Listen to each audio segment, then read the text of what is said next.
Puji nama Tuhan, shalom semua. Shalom, puji nama Tuhan ya. Hari ini melihat Irman, ya tadi saya pikir siapa ini yang berbaju putih, Irman, puji Tuhan ya. Melihat teman-teman di sini semua dalam keadaan sehat, sehat tubuh jiwa rohnya. Amin. Saya berdoa semuanya bisa mengalami Tuhan hari ini, termasuk juga saya yang menyampaikan. Kita mau sama-sama belajar ya. Hari ini saya mau menyampaikan tentang kemurahan Tuhan yang membawa kita kepada Shema dan perjanjiannya. Ya, oleh karena kemurahan Tuhan kita boleh ada di tempat ini, ada amin. Amin. Dan mari kita sama-sama, hari ini kita mau mendengar ya, kalau kita memiliki sekarang VOB yang sudah dibuka ya, kita memiliki sarana-sarana di mana Tuhan bekerja. Tuhan itu relevan sekali dengan zaman. Tuhan itu dekat dan masih berkarya sampai hari ini, di zaman saat ini bagi setiap kita yang mau untuk dengar-dengaran dengan Tuhan. Puji Tuhan, VOB Shema sudah opening ya, dan saya percaya sekali pasti di sini akan ada karya-karya Tuhan yang hendak dinyatakan ya. Nah, kita mau sama-sama nih belajar ya, seperti judulnya tadi, kemurahan Tuhan yang menghantarkan kita kepada Shema dan juga pada perjanjian Tuhan di dalam hidup setiap kita. Mari kita buka sama-sama di dalam Keluaran 19 ayat 5. Ya. Sebelum kita membahas tentang kemurahan Tuhan, saya rindu kita semua bisa mengenal asal muasal Shema dari mana ya. Nah, kita mau lihat sama-sama di dalam Keluaran.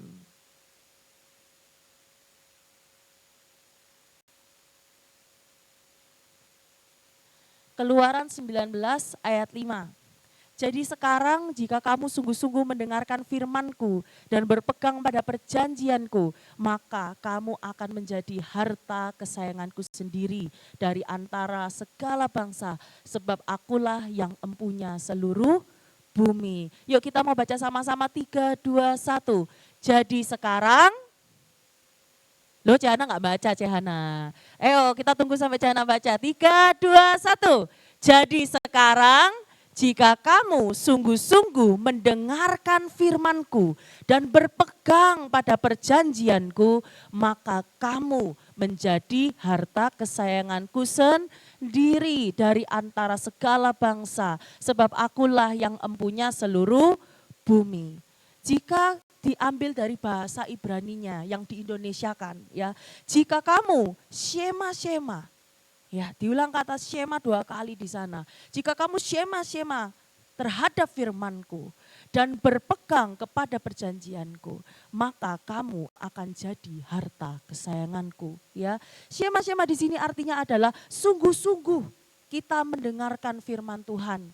Ya, dan berpegang pada perjanjian Tuhan, itu artinya adalah adanya kerinduan Tuhan agar manusia meresponi apa yang didengarnya dengan penuh ketaatan.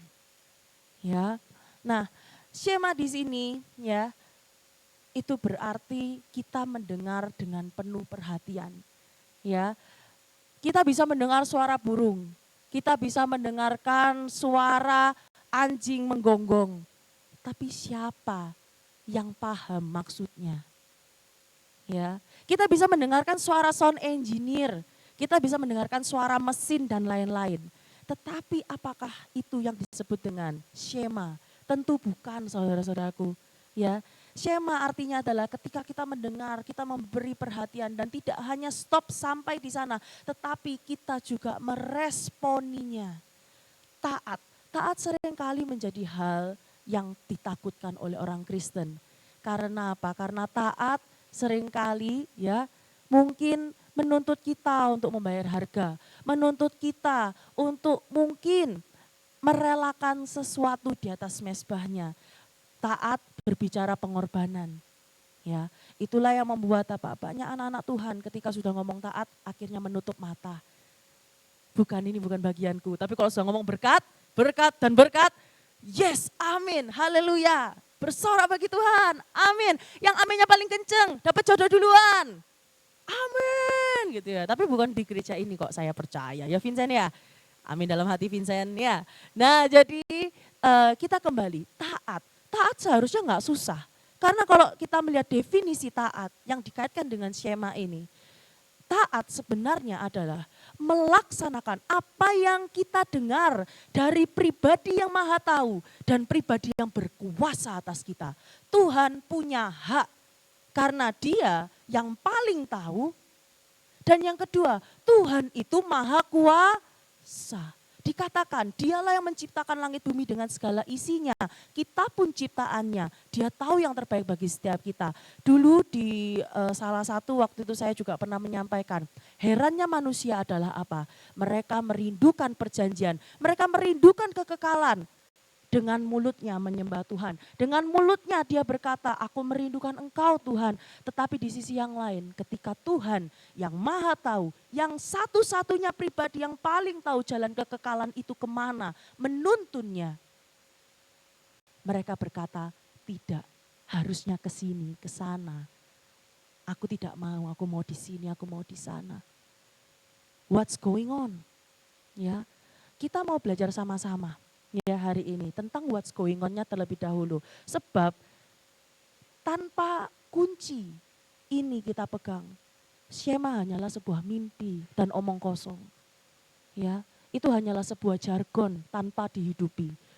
Dan saya percaya kita semua rindu tidak hanya menjadi orang-orang yang memakai jargon-jargon Kristiani, memakai kalung-kalung salib, dan lain-lain, memakai sesuatu ikonik Kristiani, baju kita boleh Kristiani, ya Alkitab kita bawa di mana-mana, casing kita ada salibnya, enggak ya astronot ini, ya jadi ada salibnya dan lain-lain kayak gitu ya, ikon-ikon kita pegang semuanya, ibadah-ibadah kita lalui bersama-sama, tetapi satu, kita tidak pernah mendapatkan Shema itu, dan ketika kita tidak Shema, maka kita tidak bisa menuju tanah perjanjian, teman-teman. Lantas untuk apa iman Kristiani kita selama ini? Ya, kita mau lihat sama-sama. Tidak cukup untuk kita mendengarkan Tuhan, tapi juga ada kesediaan untuk kita melakukan apa yang Tuhan katakan. Mendengar dan melakukan itu seperti sebuah dua buah sisi di dalam sebuah koin. Tidak bisa terpisahkan dan merupakan satu kesatuan. Jika kita hanya mendengar tidak melakukan, itu bukan taat. Jika kita tidak mendengar, kita tidak mungkin tahu apa yang kita lakukan. Semuanya kosong dan itu tidak berbuah ketaatan. Ya, sehingga tepatlah kata-kata nabi-nabi Israel zaman dahulu, mereka berkata, mereka bertelinga namun tidak mau mendengar. Israel rohani pun, yaitu kita, ya, kita bisa mendengar. Domba mendengar suara gembalanya, ya. Tetapi seberapa kita, ya, mau untuk dituntun olehnya, seberapa kita itu merindukan untuk melakukannya, ya. Seberapa sih lewat firman-Nya. Hari-hari ini saya mengikuti sebuah grup, ya, di mana di grup itu kita membahas sama-sama tentang scripture engagement, ya. Artinya ini berawal dari teman saya sebenarnya ya, sebuah kekonyolan. Dia tuh perhatian banget sama saya, ya. Dia bilang, "Mon, ini ada materi tentang engagement buat kamu," gitu kan ya. Oh, gitu ya, gitu kan. Iya, kamu ikut ya, ini bagus banget kayak gitu. Ya sudah, saya ikut dengan sudah punya di sini apa? Oh, paling tentang pasangan lah, tentang inilah, mungkin tentang kayak gitu-gitu kan ya. Ternyata deng deng deng deng gitu ya. Waktu masuk Zoom itu, apakah kamu tahu bahwa ketika kamu membaca firman Tuhan, mengapa anak-anak Tuhan merasa bahwa membaca firman Tuhan itu tuh adalah beban, ya. Mengapa mereka di tahun awal ya, awal tahun mereka semangat, aku mau membaca firman Tuhan, ya. Katam 1 tahun aku menyelesaikannya, tapi mereka endingnya di tengah-tengah sudah menyerah, yang pertama. Yang kedua, apakah sekalipun mereka bisa menyelesaikannya, satu Alkitab penuh dari Kejadian sampai Wahyu, apakah mereka benar-benar menikmatinya atau cuma sekedar mereka menyelesaikan target? Apa ini gitu kan ya. Saya langsung, waduh, kayaknya ini yang menginformasikan salah ini ya, tapi nggak apa-apa. Di dalam Tuhan, ya, saya percaya sesuatu itu diizinkan itu untuk kemurahannya, ya kan, dinyatakan. Saya terberkati banget sih dengan Zoom tersebut gitu ya. Nah, iya loh, ternyata di setiap kita, apakah kita tuh menikmati ya, menikmati Tuhan, berusaha sungguh-sungguh untuk kita itu tuh terkonek sama Tuhan every day with Jesus. Every day with Jesus juga merupakan jargon kita, ya. Tapi apakah itu hanya sekedar jargon yang di hashtag supaya ketika ada hashtag everyday with Jesus atau hashtag home for all itu selalu merujuk kepada gereja CMC? Saya rasa enggak, itu terlalu dangkal, ya. Itu dangkal sekali. Tapi sungguh, apakah kita merindukan everyday with Jesus? Ya, apakah ketika kita membaca firman-Nya, apakah ketika kita berdoa kepadanya, ada hati seorang anak yang rindu untuk berkomunikasi dengan Bapaknya. Ya, ketika kita mencari Tuhan di dalam firman-Nya, apakah kita hanya ingin menuntaskan target-target pribadi kita, ataukah kita ingin berjumpa dengan Bapa kita? Itu berbeda loh, motivasi yang sangat berbeda. Ketika kita merindukan Tuhan dengan kita rindu terkonek sama Tuhan. Sebab itu kita membaca firman-Nya. Kita haus akan Tuhan. Kita berhasrat untuk kita tuh terkonek sama Tuhan. Maka firman itu hidup. Maka firman yang kita baca, walau kita sudah tahu Kejadian 1 itu berbicara tentang penciptaan, akan ada rema di dalam diri kita yang membuat kita tuh mengerti kedalaman, kemurahan dari Tuhan. Oleh sebab itu, jika firman Tuhan mulai usang di dalam kehidupan setiap kita mulai dijemukan, kita mulai merasa beban ketika kita membaca firman, berdoa kepada Tuhan, maka yang perlu kita minta kepadanya adalah kemurahan. Kemurahan untuk bisa merasakan kemurahannya dalam kehidupan setiap kita. Hari-hari ini ya, kita mau baca sama-sama dulu sebelumnya ya. Di dalam ini 1 Samuel 15 ayat 22. Ya. 1 Samuel 15 ayat 22.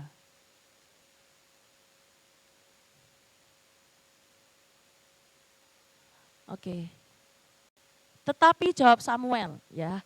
Apakah Tuhan itu berkenan kepada korban bakaran dan korban sembelihan sama seperti kepada mendengarkan suara Tuhan?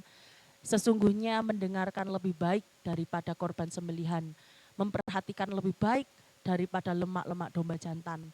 Di sini ya di dalam bahasa Inggrisnya, to obey atau to shema is better than sacrifice.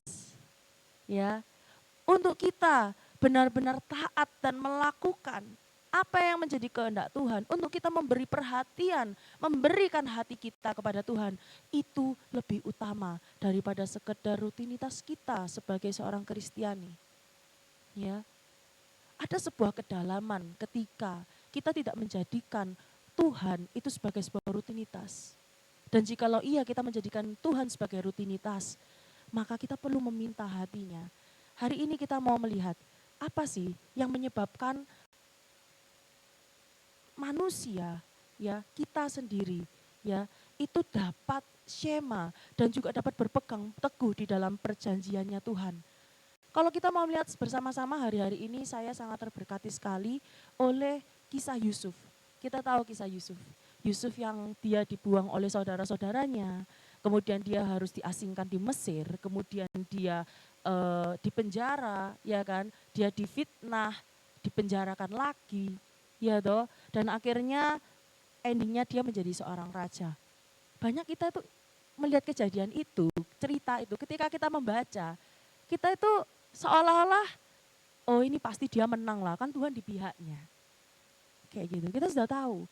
Tapi imagine you are Yusuf gitu ya. Kita nggak tahu plot twistnya di mana. Kita nggak tahu kapan Tuhan akan tolong kita. Ya, tuh kita tidak tahu apa yang akan terjadi di ending sana. Apa modal kita saat ini untuk berpegang teguh kepada perjanjian Tuhan? Ya, mari kita mau lihat bersama-sama ya. Di dalam dunia yang telah rusak ini pun ya kita itu bisa mengalami kegagalan dan kesulitan teman-teman. Ya. Dunia ini memang sudah jatuh di dalam dosa, tetapi Tuhan tidak membuat kita lahir di sini itu hanya sekedar mempermainkan hidup kita. Tetapi Tuhan sungguh ya akan menjalankan sesuatu yang lebih daripada apa yang kita pikirkan. Nah, Kristus datang ke dunia, ya. Kristus pun datang ke dunia tidak langsung masuk ke istana, ya. Dia bukan lahir dari keturunan raja. Kalau kita mau lihat keturunan-keturunannya ada pelacur di sana, ya. Ada orang-orang yang mencuri di sana, ya kan. Ada banyak sekali, ya, keturunan orang-orang yang biasa sebenarnya dan penuh dengan dosa juga, ya, penuh dengan kekurangan. Bahkan Yesus pun lahir di dalam kesederhanaan. Seorang anak tukang kayu. Ya, Tuhan mau menyatakan ya kerinduannya bahwa kekurangan itu bukan karena kurangnya sumber daya. Kekurangan itu adalah salah satu trap iblis.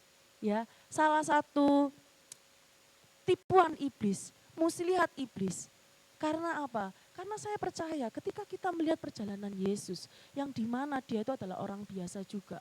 Tetapi di sana Tuhan, ya kan, anak Allah, 100% manusia, 100% Tuhan. Ya, ketika dia benar-benar syema kepada Tuhan, ketika dia benar-benar mendengarkan Tuhan, maka apa yang diperbuatnya itu bernilai kekal. Apa yang dilakukannya itu membawa orang-orang untuk mengenal Tuhan lebih dan lebih dalam lagi. Ya, nah pola pikir yang seperti apa sih yang membuat kita itu berkekurangan? Ya, pola pikir ketika kita itu tidak mempercayai Tuhan. Pola pikir yang dimana ya kita itu berharap perfection sesuai dengan standar kita, ya, dimana perfection ini sebenarnya mungkin adalah halusinasi kita, karena kita hanya melihat dan mengecap apa yang kita lihat itu sebagian. Even yang di Instagram loh teman-teman, saya percaya ya, mau orangnya itu foto sebagus apapun, sekaya apapun, pasti ada kesusahan juga karena dia hidup di bumi yang sama dengan kita. Apakah bumi kita berbeda? Enggak kan? Oleh sebab itu, kekurangan itu bukanlah karena sumber dayanya yang berbeda, tetapi karena pola pikir. Pola pikir ketika kita bisa mempercayai Tuhan di dalam suka dan duka, maka di sana kita bisa berjalan. Musim dalam kehidupan kita itu tidak selalu fine, tidak selalu padang rumput yang hijau, tapi juga ada padang gurun di mana di sana kita tetap harus berjalan. Ya, kemanapun Tuhan mau. Ya, ada masa-masa di mana kita tidak memahami ini dan itu. Ada masa-masa di mana Tuhan itu serasa jauh. Ya, tetapi pola pikir di mana kita itu mempercayai Tuhan setiap waktu kita genggam itu sama seperti lagu yang tadi, ya kan? Satu hal tanamkan di hati, apa? Indah semua yang Tuhan beri. Apakah kita benar-benar yes, we know what we sing, we know what we say.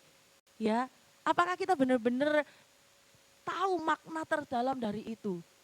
Satu hal yang Tuhan beri, apa tadi? Satu hal tanamkan di hati, indah semua yang Tuhan beri. Berarti apa? Apapun yang Tuhan izinkan dalam kehidupan kita, mau susah, mau senang, mau kita bingung, mau kita di dalam kepastian sekalipun, Tuhan itu tidak akan membiarkan kita. Tuhan itu ada bersama-sama dengan kita, Immanuel. Tuhan menyertai setiap langkah demi langkah orang-orang yang menaruh harap kepadanya. Apabila kita tidak bisa memandang kemurahan Tuhan ini yang terjadi di dalam setiap kehidupan kita, di dalam babak-babak yang Tuhan izinkan, maka sebenarnya kita akan tumbuh di dalam keegoisan. Ya, jadi keegoisan itu bukanlah sebuah sebuah mungkin iya pola asuh mungkin salah satunya, ya kan. Pola asuh tertentu membuat seseorang bertumbuh menjadi pribadi yang sangat egois dan lain-lain kayak gitu. Tetapi ada di sisi yang seperti ini, ketika kita punya mental kekurangan, kita gampang play victim loh. Ketika kita punya mental kekurangan, ya kan, kita akan sirik loh sama berkat Tuhan untuk orang lain. Ketika kita punya mental kekurangan, ya kan, kita nggak suka orang lain maju. Orang lain kesaksian, kita emosi sendiri. Karena kita merasa hidup kita kurang. Kita kurang, ya kan. Nah, karena kita kurang, punya mental kurang, kita merasa Tuhan tidak adil.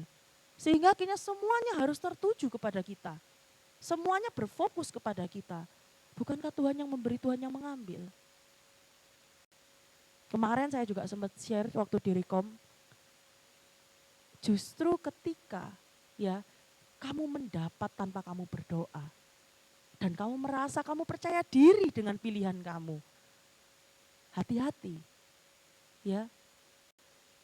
Apa yang milikmu kayak kemarin katanya Jahana ya kan, itu kalau sudah dalam takaran Tuhan itu nggak akan ketuker ya. Anehnya ketika Jahana ngomong kayak gini gitu kan, sebelumnya saya tuh sudah lihat itu di truk. Jangan-jangan kamu juga lihat di truk ya, Jay? Enggak ya? Aku tuh lihat di truk. Jadi di truk itu ya ada di salah satu WA keluarga gitu kan. Truk itu kan biasanya ada foto, gambar foto artis, terus ada kata-katanya kan. Gitu loh. Nah itu tuh ada, jadi ada itu. Makanya kok kaget loh, Jahana ini ngeliat truk yang sama-sama aku.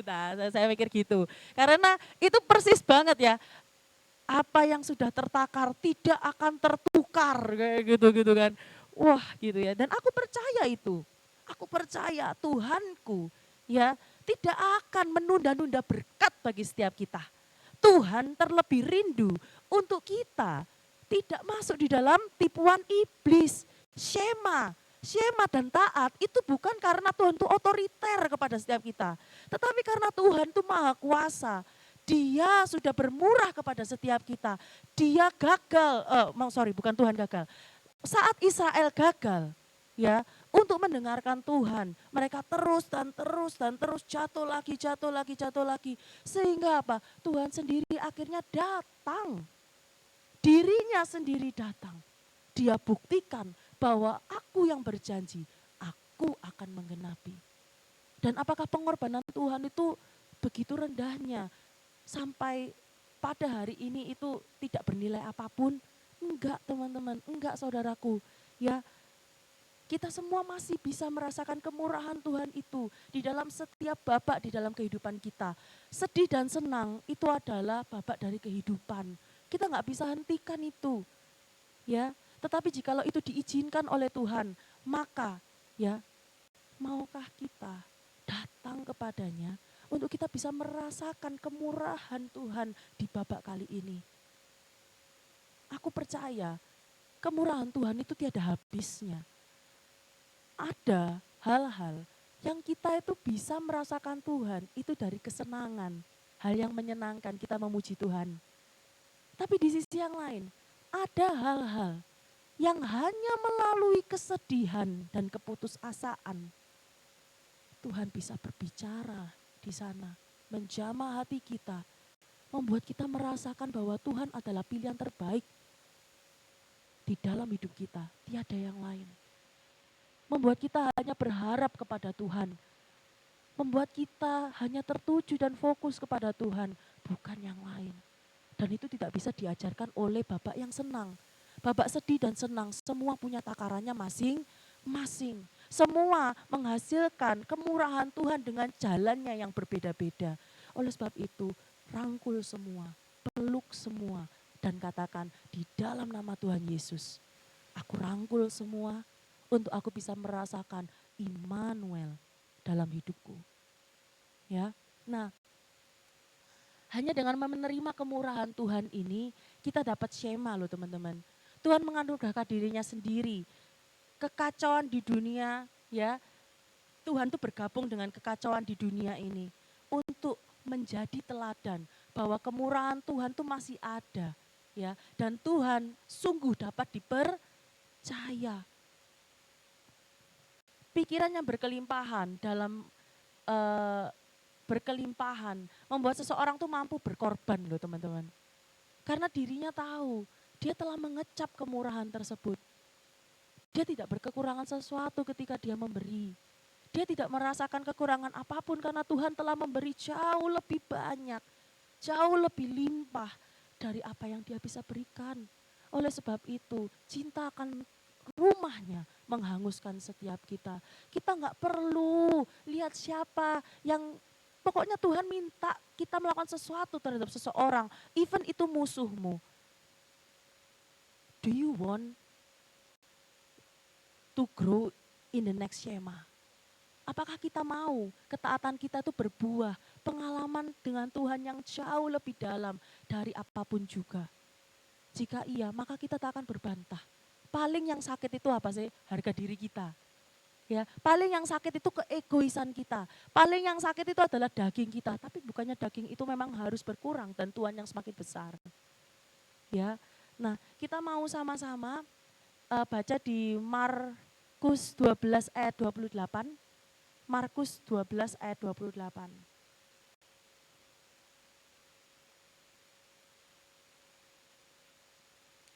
Markus 12 ayat 28.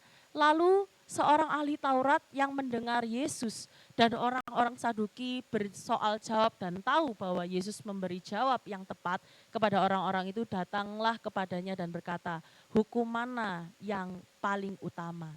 Kita baca selanjutnya. Jawab Yesus, hukum yang terutama ialah, dengarlah hai orang Israel, Tuhan kita itu Esa. Lanjut. Kasihilah Tuhan Allahmu dengan segenap apa teman-teman? Dengan segenap apa? Hatimu. Kemudian dengan segenap, dan dengan segenap, dan dengan segenap. Kita mau compare ya dengan Ulangan 6 ayat 4 sampai 9. Boleh dibantu?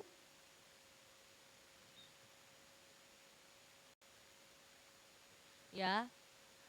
Ulangan 6 ayat 4 sampai 9. Ya. Dengarlah, Shema, hai orang Israel. Tuhan kita itu Allah, Tuhan itu Allah kita, Tuhan itu Esa. Lanjut.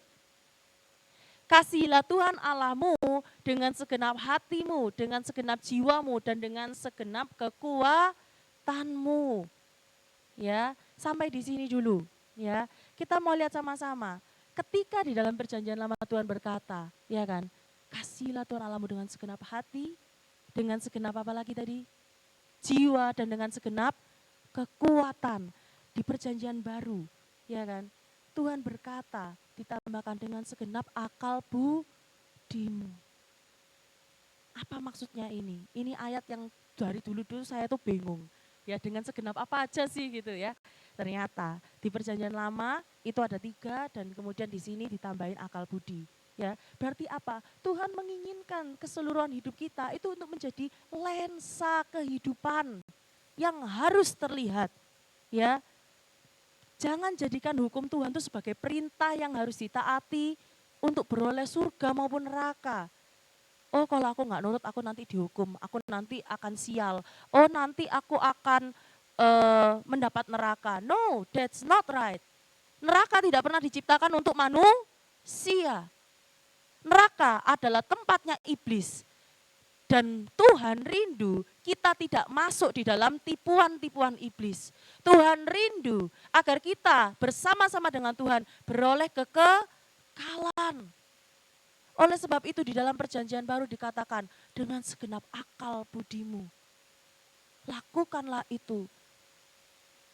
Berserah penuh. Serahkan semuanya, tidak hanya kekuatan kita terbatas. Bukan hanya dengan jiwa kita yang gampang mut-mutan dan tantruman. Tidak hanya ya dengan, apa tadi satunya? Bukan, sebelumnya kekuatan. Apa? Dengan hati kita yang bisa menipu setiap kita. Ya kan? Tetapi Tuhan minta seluruhnya, akal dan budi kita semuanya diserahkan di mezbah Tuhan. Ya, saya mau lanjut.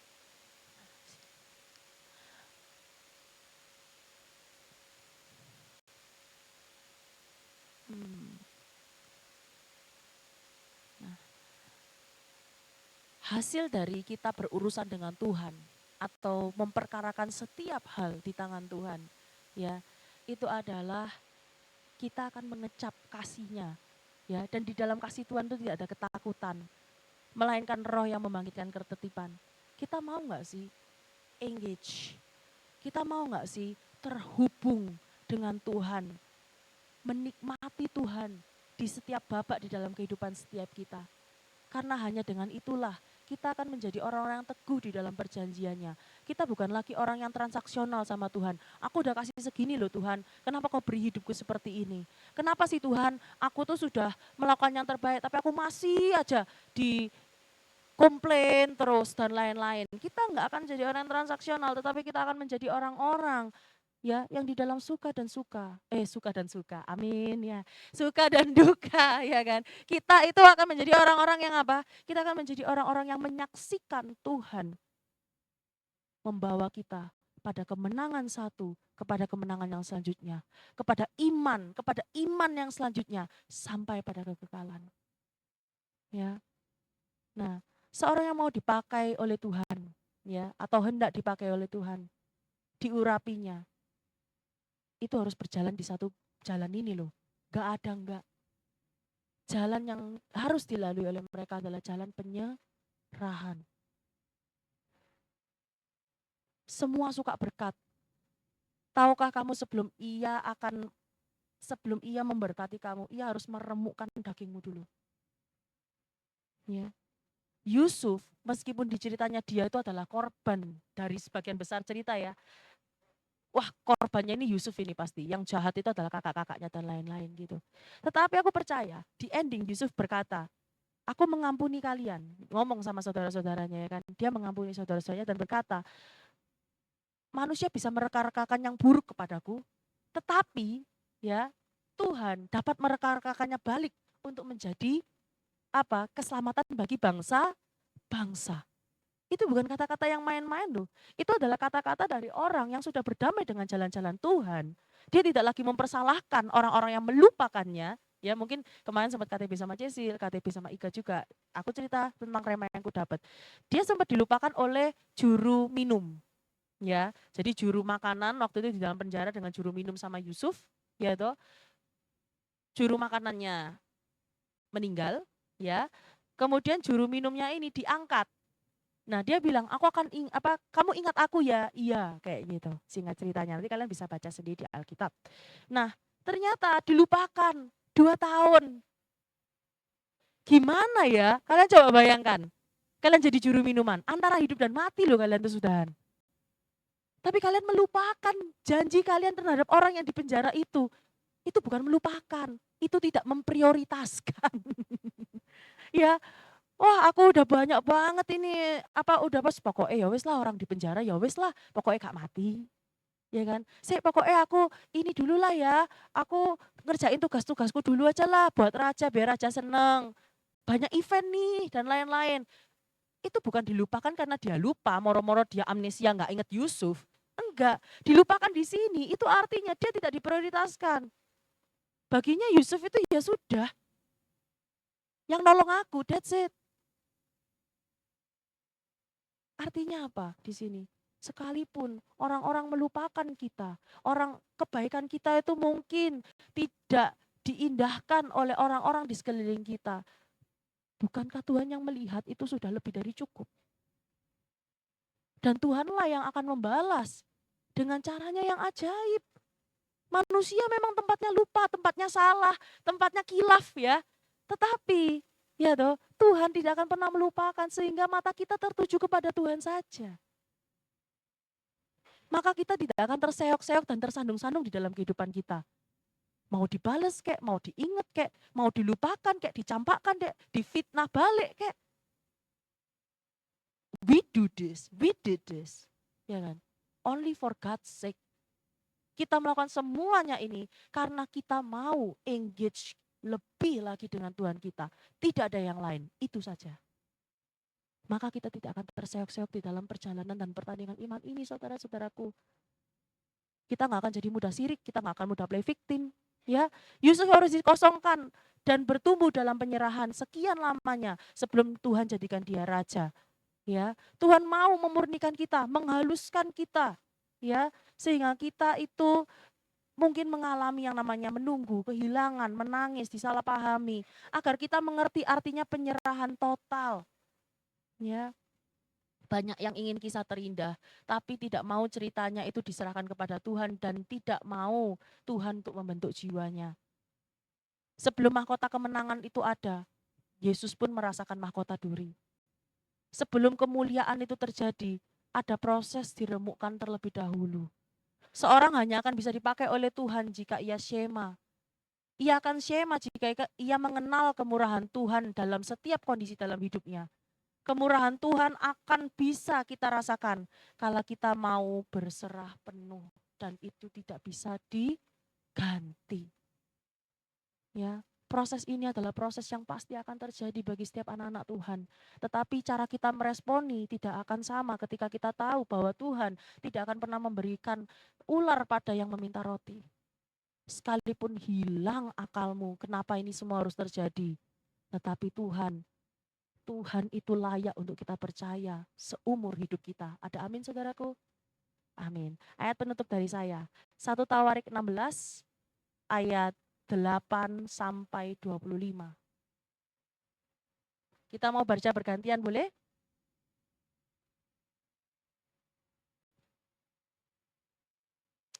Dari saya dulu ya. 3, 2, 1. Bersyukurlah kepada Tuhan, panggillah namanya, perkenalkanlah perbuatannya di antara bangsa-bangsa. Bermasmurlah baginya, bermegahlah di dalam namanya yang kudus, biarlah bersuka hati orang-orang yang mencari Tuhan.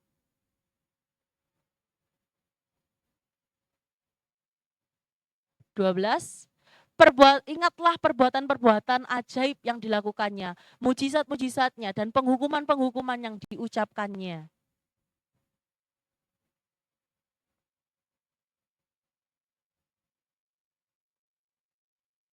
Dialah Tuhan Allah kita, di seluruh bumi berlaku penghukumannya.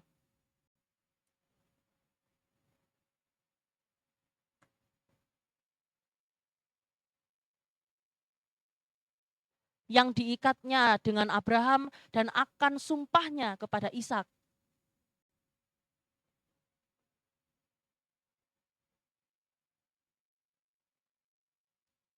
Firman-Nya, kepadamu akan kuberi tanah Kanaan sebagai milik pusaka yang ditentukan bagimu.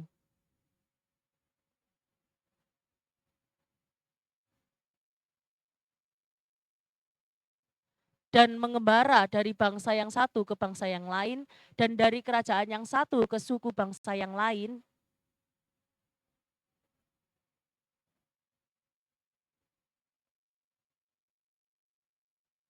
Jangan mengusik orang-orang yang kuurapi. Dahsyat loh Tuhan. Ya. Ketika kita meletakkan Tuhan nomor satu, Tuhan yang ada di pihak kita. Dan jangan berbuat jahat terhadap nabi-nabiku. Lanjut.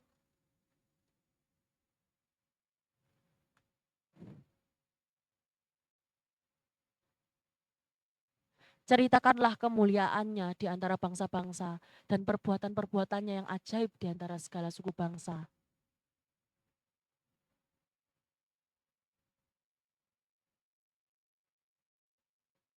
One Shema membuat kita itu bisa melihat sekarang ya bahwa Tuhan itu tidak pernah lalai bagi setiap kita. Tuhan tidak pernah melalaikan setiap ketaatan. Kita bisa lupa pada ketaatan kita kepada Tuhan, pada apa yang sudah kita korbankan. Ya, kita bisa lupa, tetapi Tuhan tidak pernah lupa. Tuhan tidak pernah ingkar, dia tidak pernah lalai kepada setiap perjanjiannya. Percaya itu. Ya, Simon ketika dia tidak mendapat apapun, ya, saat dia nelayan ya, dia sedang di laut. Dia syema, dia dia disuruh Tuhan untuk menaruh netnya di sebelah kanan ya kalau nggak salah ya.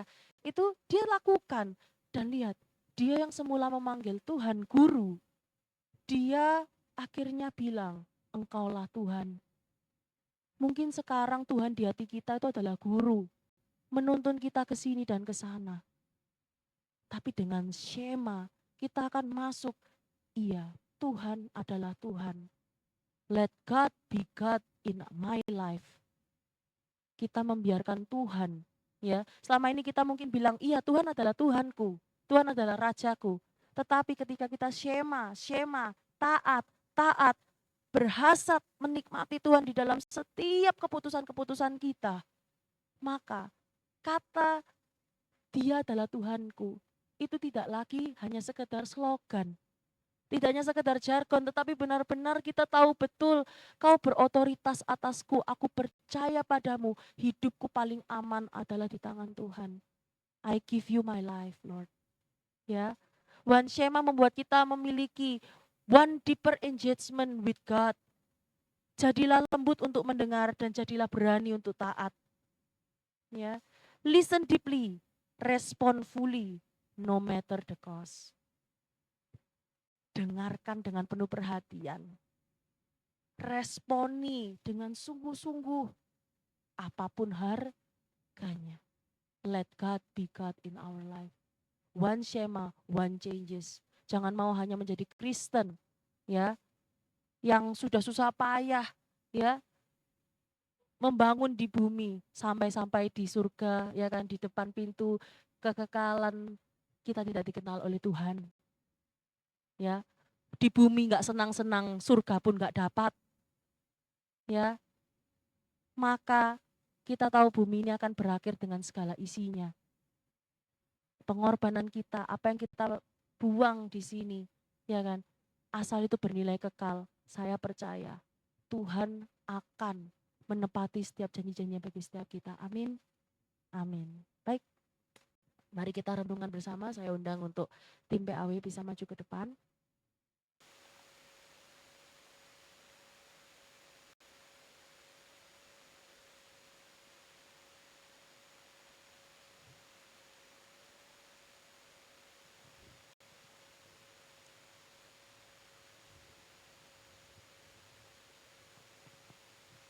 Mari kita sama-sama masuk ke dalam perenungan. Tuhan, ini setiap kami Tuhan, jemaat-Mu di tempat ini.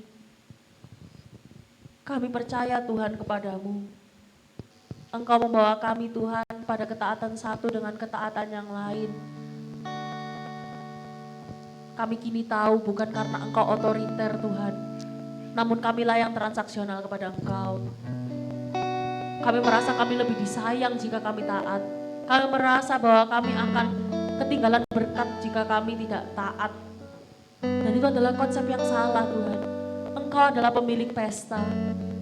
Engkau bermurah senantiasa Tuhan. Dan izinkanlah kemurahan-Mu itu kami kecap. Sehingga kami menjadi orang-orang yang berkelimpahan, tangki kami penuh bahkan berlimpah Tuhan. Sehingga ketika kami Tuhan mengingat kemurahan-Mu, kami memberikan dengan cinta Tuhan apa yang ada pada kami.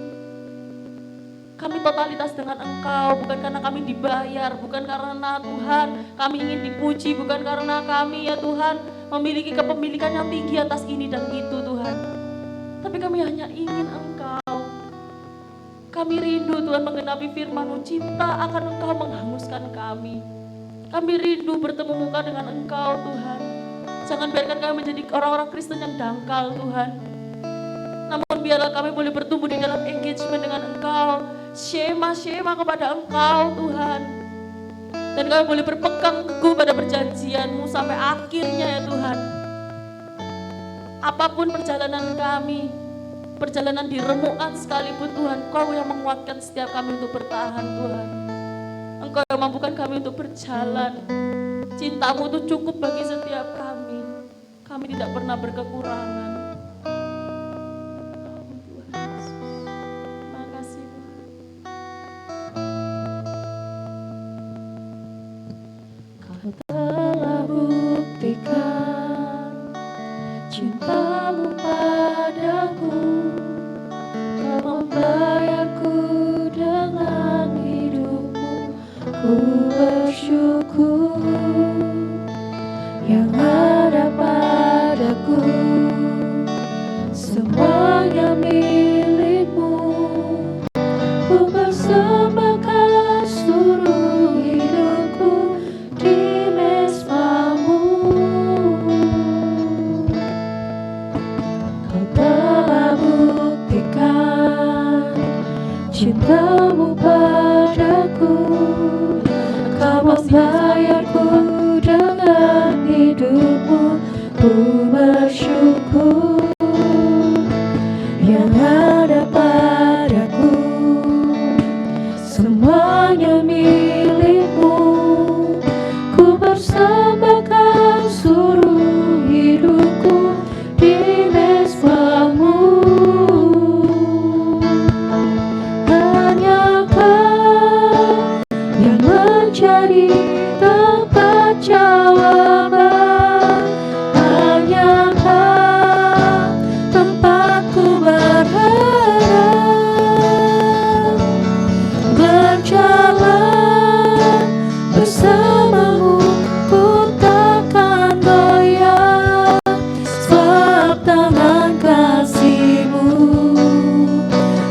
tersedia bagiku. Selamanya kau ku cinta. Hanya kau yang mencari tempat jawaban. Hanya kau tempatku berharap. Berjalan bersamamu ku takkan goyah, sebab tangan kasih-Mu tersedia bagiku. Selamanya kau ku cinta. Mari kita bangkit berdiri. Kita arahkan hati kita pada Tuhan. Kau telah buktikan cinta-Mu padaku. Kau membayarku dengan hidup-Mu. Ku bersyukur yang ada padaku. Semuanya milik-Mu. Ku persembahkan seluruh hidupku di mezbah-Mu. Hanya Kau yang menjadi tempat jawaban. Hanya Kau tempatku berharap. Berjalan bersama-Mu ku takkan goyah, sebab tangan kasih-Mu tersedia bagiku. Selamanya Kau ku cinta. Hanya Kau Allah tempat jawaban yang setiap kami. menjadi tempat jawaban. Kau pengharapan kami Hanya Tuhan. Kau tempatku berharap. Berjalan bersama-Mu ku takkan goyah, sebab tangan kasih-Mu tersedia bagiku. Selamanya Kau ku cinta. Mari kita sama-sama merenungkan. Sudahkah hubungan kita dengan Tuhan itu yang menjadi prioritas dalam hidup kita ini? Ataukah sudah lama kita berhubungan dengan Tuhan hanya sebatas rutinitas, target, dan event-eventnya semata? Hubungan dengan Tuhan itu lebih dari itu. Dia ingin kita masuk ke dalam skema dan skema. Biar hidup kita dibasuh di dalam kemurahan-Nya, agar kita mengerti hatinya, agar kita masuk di dalam kasih-Nya lebih dalam. Sudahkah Tuhan menjadi jawaban dalam hidup kita satu-satunya? Sudahkah kita mau meninggalkan ilah-ilah kita yang lain? Sudahkah kita berpengharapan teguh hanya kepada Tuhan? Bersama-Mu ku takkan goyah, sebab tangan kasih-Mu tersedia bagiku. Selamanya Kau ku cinta. Sebab tangan kasih-Mu, Sebab tangan kasih-Mu tersedia bagiku. Selamanya Kau ku cinta. sebab tangan kasih-Mu, Sebab tangan kasih-Mu tersedia bagiku. Selamanya Kau ku cinta. Mari kita ambil waktu-waktu ini untuk kita merenungkan firman. Mari kita bangun hubungan kita dengan Tuhan. It's better to share rather than many sacrifices we do. Lebih baik kita mendengar Tuhan, karena itu adalah anugerah terbesar. Anugerah untuk mendengarkan Tuhan dengan dengaran dengan Dia. Dia yang gak pernah meletakkan ular di dalam perjalanan kita. Dia layak untuk kita percaya. Berikan hatimu kepada Tuhan, saudara-saudaraku. Sebab Ia rindu hidup kita berkemenangan di dalam Dia.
Hidupkanlah aku sesuai dengan firman-Mu. Bentuklah hidupku, inilah doaku, sampai hati Yesus dalam hidupku. Lembutkan kami Tuhan. Lembutkan hatiku, hancurkan jiwaku, hidupkanlah aku sesuai dengan firman-Mu. Bentuklah hidupku, inilah doaku, sampai hati Yesus dalam hidupku.